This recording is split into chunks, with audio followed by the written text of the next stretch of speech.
मधुर प्रभात बच्चों, कैसे हैं आप सब। आशा करती हूँ आप सभी अच्छे होंगे और खूब मन लगाकर पढ़ाई कर रहे होंगे। आइए आज हम लोग महमूद गजनवी, जो कि अफगानिस्तान का सुल्तान था, भारत पर कब्जा करने व इसकी धन संपदा लूटने हेतु भारत पर आक्रमण किया, उसी पर आज हम लोग चर्चा करेंगे। गद्दी पर बैठने के तुरंत बाद महमूद गजनी भारत पर आक्रमण करने की तैयारी करने लगा। उसने 1000 ईस्वी से 1026 ईस्वी तक निरंतर भारत पर कुल 17 आक्रमण किए।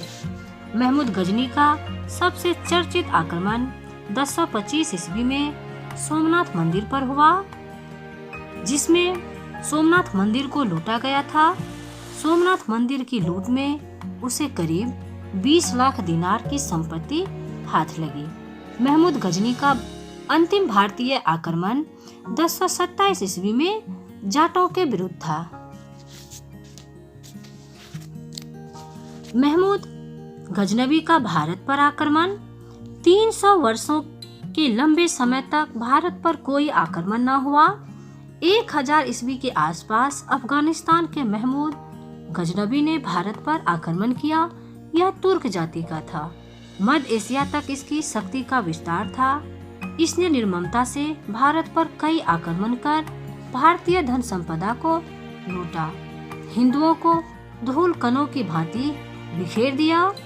इसने अपने घृणित कार्यों से हिंदुओं के मन में मुसलमानों के प्रति नफरत पैदा कर दी। उत्तर भारत गजनवी से प्रभावित महमूद गजनवी अपनी ताकत से केवल उत्तर भारत को ही प्रभावित कर सका।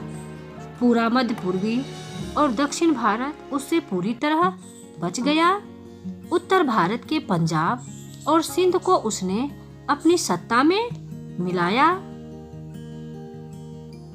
कश्मीर और राजस्थानी इलाकों में उसने भारी हार खाई। महमूद की मृत्यु 1030 ईस्वी में वह मृत्यु को प्राप्त हुआ। उसकी मृत्यु के 150 वर्षों तक भारत में किसी प्रकार का कोई आक्रमण न हुआ।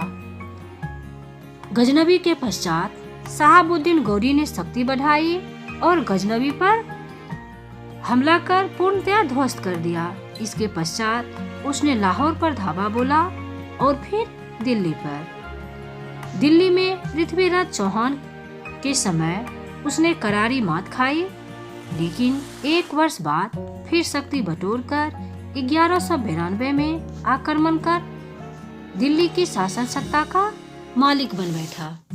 शहाबुद्दीन उत्तर में तो सफलता पा गया, लेकिन दक्षिण के चोल शासकों के समक्ष असफल रहा।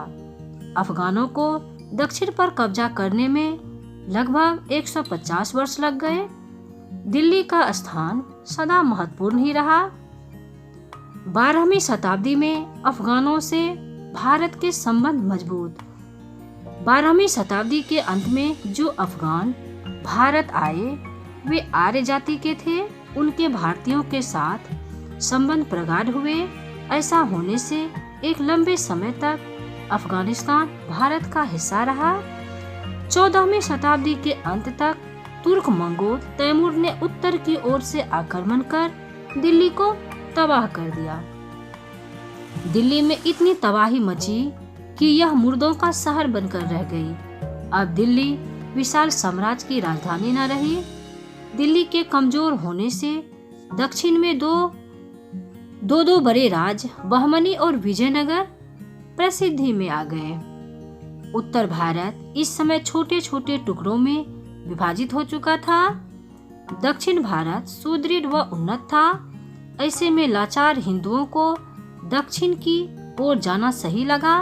शक्तिशाली रियासत विजयनगर में इन भारतीय शरणार्थियों का स्वागत किया गया। बाबर का भारत आना। तुर्क मंगोल बाबर ने उत्तर के पहाड़ियों से आते हुए 1526 ईस्वी में दिल्ली के कमजोर सिंहासन को जीत लिया और मुगल साम्राज्य की नींव रखी। धन्यवाद बच्चों। आगे की पढ़ाई हम लोग अगले वीडियो में करते हैं।